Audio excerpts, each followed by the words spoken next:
It's Maggie Mulhern. I'm here with Damien Carney. We just finished a great shoot for the May issue of Modern Salon magazine, and we were talking, and I was asking you, when you teach a class, are there any 3 questions that come up over and over again? And you said yes. And let's talk about them. What is the first one that you hear frequently? It's quite interesting because I remember asking those questions myself. As I've matured, hopefully by educating myself, I can kind of help solve those problems or those questions. So one of the questions is, how do you know what face shape you're working on? Or how do you cut a look or a color or a technique to make the face shape become the perfect face shape, which is oval? The interesting thing is consultation is paramount wherever you are. To me, if you cut that, you're going to pay for it at the end of the day when it kind of comes to cutting or styling the hair. A great artist will always have a plan of action. Consultation. What I do is I watch how the client walks in the salon. I'm looking at the clothes that they're wearing. I'm looking at whether the makeup is current. I can smell their fragrance. All of those are signals to tell you who that client is. Maybe they're having an off day, maybe they're having a casual day and you're thrown off. What I do, Maggie, is quite simple. I pull all of the hair back.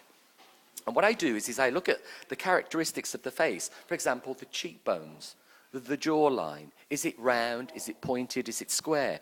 Does a client have thin lips? Well, she's going to look very angry with dark hair, right?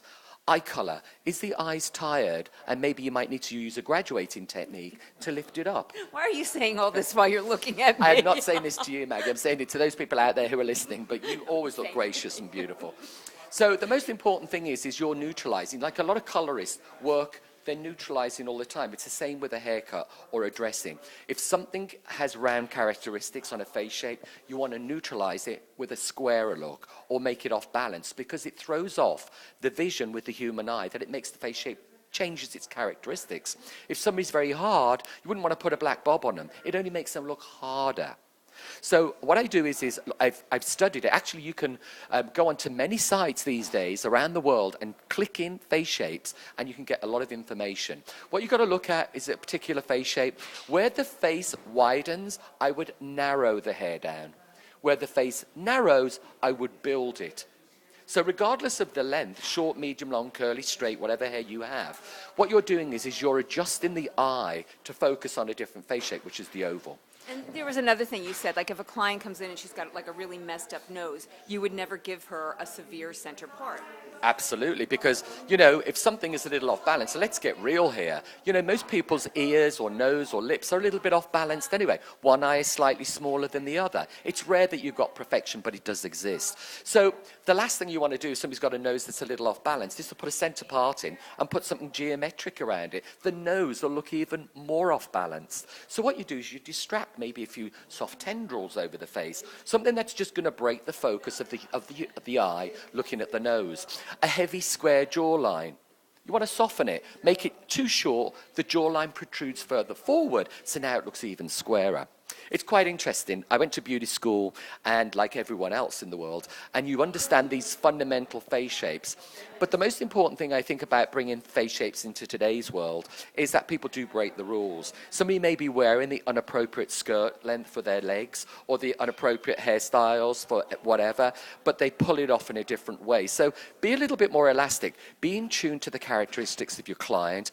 Be in tune to giving them a goal that they can achieve that's practical and easy to do. And you're going to be a successful hairdresser. You're going to end up with clients retaining your clients. Clients are going to come back because they trust you, because you're the expert and knowledgeable about those. It's a winner. If I start talking about face shapes to my client, I instantly get respect. They listen to what I have to say. So therefore, what I'm promoting or what I'm suggesting is an easier kind of thing. But it takes a little bit of practice and everything else. I'm not perfect. Occasionally, sometimes clients can backfire, but most of the time, I really spend my time on doing that because that then gives me the map to what I need to do with a haircut, hairstyle, and everything else. And that's one thing we were just saying that you asked me, you said, well, what do you have to do to determine a face shape? And the answer is just look.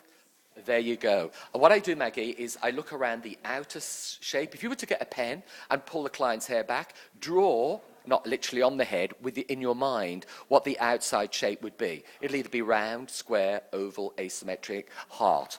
Then I look at the characteristics of the skin. Somebody's got great skin, you can afford to maybe take their hair a little bit shorter because you're focusing on the positives. Great lips is a very sensual zone to a woman, and a great jawline. Tired eyes, you don't want lots of hair around there because it'll make them look tired. So sometimes it's the obvious things. A darker lipstick's going to what? Make a lip look smaller. Uh-oh.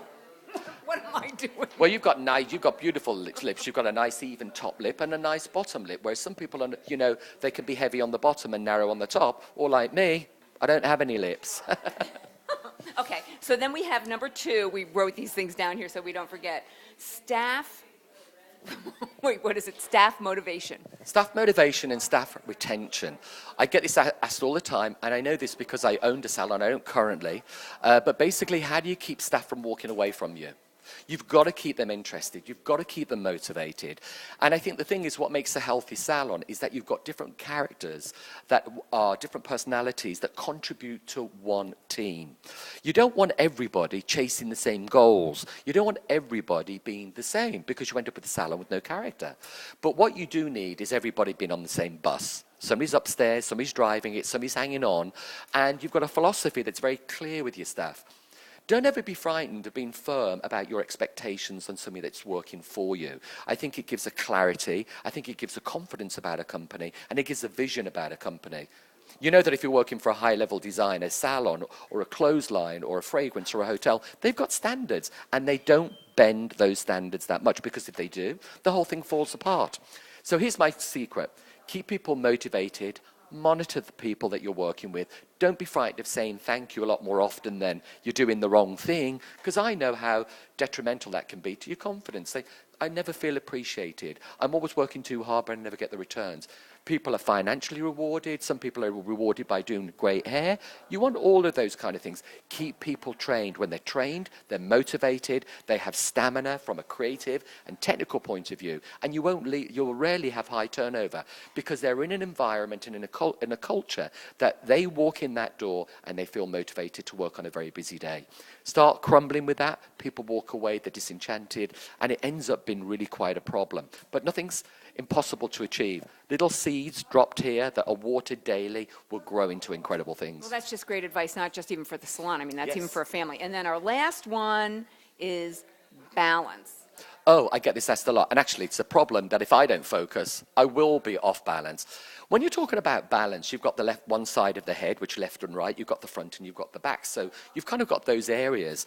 The key secret to keeping your balance on track is to make sure that every section you take is the same thickness right throughout the head. Say, for example, 1/4 inch partings. Well, if you take 1/2 an inch on another, on one side than the other, it's going to throw your balance off.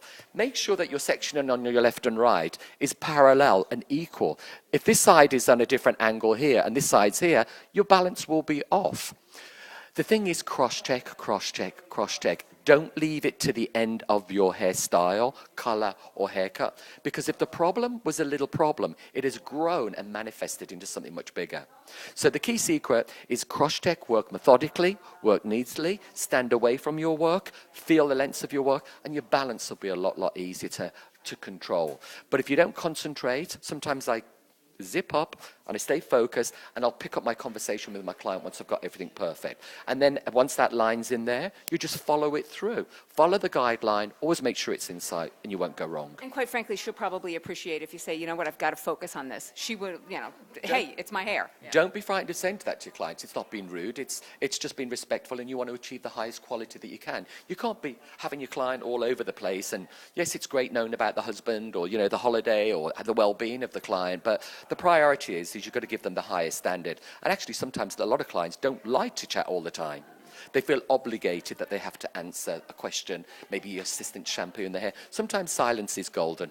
And we've learned from clients that they just really like you to focus on them. The last thing they want, okay, focus on there. You can talk to me, but the last thing clients want is for you to be talking to somebody else. Absolutely. Yeah, so those are kind of like, there are more things, and you're going to stay tuned to, being at one. Our next shoot, Yeah. we'll get together and go over the next 3 things. And that's what I love about Modern Salon. You're always touching people that are really relative questions. routines that can help anybody at any level, whether you've just started or sometimes you need a little bit of a dusting and a little bit of a projection forward. Routine's important, but often routine can dominate and get you into a lot of trouble. So breaking up makes it for a fresh Well, event. I love being in Damien Carney world. We had the best time today. It was We had wonderful. fun today, Yeah. and it's the end of the day. It's getting a little darker. We're probably going to Yeah, have I a little We're cocktail. using natural lights, so Yeah, we're but might be anyway, setting on us. thank you, Maggie. We had Thank so you, much fun. Modern Salon. Beautiful thing, and I look forward to seeing everyone. Stay tuned. All right, thanks. Bye-bye.